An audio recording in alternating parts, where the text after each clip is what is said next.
પ્રભુ ઈસુ ખ્રિસ્તના નામમાં આપ સર્વને પ્રેમી સલામ। ગઈકાલે લેન્ટના 28મા દિવસે ઈસુ ઘણા લોકોને સાજા કરે છે તે વિશે જોયું હતું।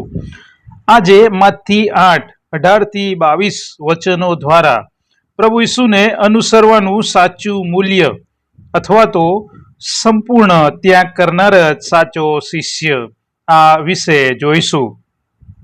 આજે આપણે એક મહત્વની વાત વિશે વિચારીએ। પ્રભુ ઈસુને અનુસરવું એટલે શું? આજે ઘણા લોકો પ્રભુ ઈસુને અનુસરવા માંગે છે પણ તેઓ તેનું સાચું મૂલ્ય સમજતા નથી। માથી 8:18-22 પ્રભુ ઈસુ આપણને શીખવે છે કે શિષ્ય બનવું મતલબ તેમને અનુસરવું સરળ નથી, પણ તે જીવનનો સૌથી મોટો આશીર્વાદ છે। પ્રભુ ઈસુને અનુસરવા એટલે આરામ છોડવો। 20મી કલમમાં પ્રભુ ઈસુ કહે છે, લોકણાને દર હોય છે ને આકાશના પક્ષીઓને માળા હોય છે, પણ માણસના દીકરાને માથું ટેકવવાનું ઠામ નથી। પ્રભુ ઈસુ અહીં શું કહેવા માંગે છે? તેઓ કહે છે તેમને અનુસરવું એટલે સુખ સગવડ આરામને પ્રથમ સ્થાન ન આપવું। આજના સમયમાં ઘણા લોકો ઘણી વખત કહે છે સમય મળશે ત્યારે પ્રભુ ઈસુને અનુસરીશું। સૌ પ્રથમ તો મારું કામ, મારો વ્યવસાય કે મારી નોકરી, મારું કુટુંબ, મતલબ તેઓ સુખ સગવડ અને સલામતીને પ્રથમ સ્થાન આપે છે।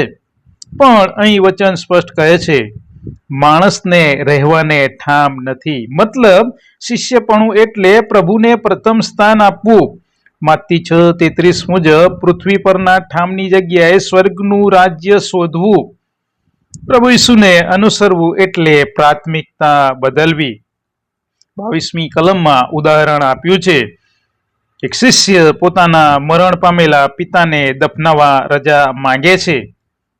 આ ખોટું નથી કે તે શિષ્ય ખોટો નથી, તે એક જવાબદાર વ્યક્તિ છે। તો સમસ્યા શું છે? પ્રભુ ઈસુ કહે છે પહેલા મારી બાબતો પછી બીજી વાતો, મતલબ અત્યારે જીવતાઓની ચિંતા કરવાની છે। એ તો મરણ પામી ચૂક્યા છે, તેમનો તો હવે ન્યાય જ બાકી છે।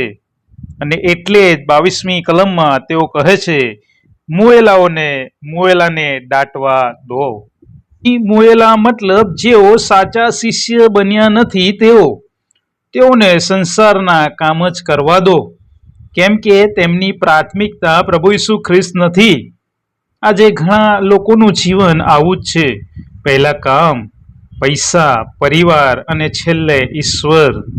પણ શિષ્યપણું એટલે પ્રથમ ઈશ્વર અને પછી બીજું બધું। પ્રભુ ઈસુને અનુસરવું એટલે તરત જ જવાબ આપવો। 22મી કલમમાં તેઓ કહે છે મારી પાછળ આવ, વિલંબ ન કરો।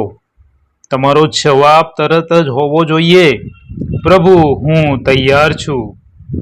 પિત્તર, યાકૂબ અને યોહાન તરત જ જવાબ આપનારા હતા, પોતાની જાળ છોડીને તરત જ પ્રભુ ઈસુ ખ્રિસ્તને અનુસર્યા।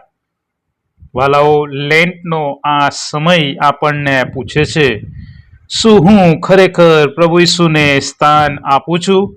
શું હું આરામ કરતા પ્રભુ ઈસુને વધારે મહત્વ આપું છું? શું હું તેમની બોલાહટને તરત જ જવાબ આપું છું? શિષ્યપણું મુશ્કેલ લાગે છે, પણ તે જીવનનો સાચો માર્ગ છે। આજની પ્રાર્થના, હે પ્રભુ, તમે મને તમને અનુસરવા બોલાવો છો। મારા હૃદયમાંથી દરેક શંકાઓ તમે દૂર કરો। મને તમારી બોલાહટનો તરત જવાબ આપવાની હિંમત અને સૂઝબૂઝ આપો। મારા જીવનમાં હંમેશા તમે પ્રથમ રહો। આમેન।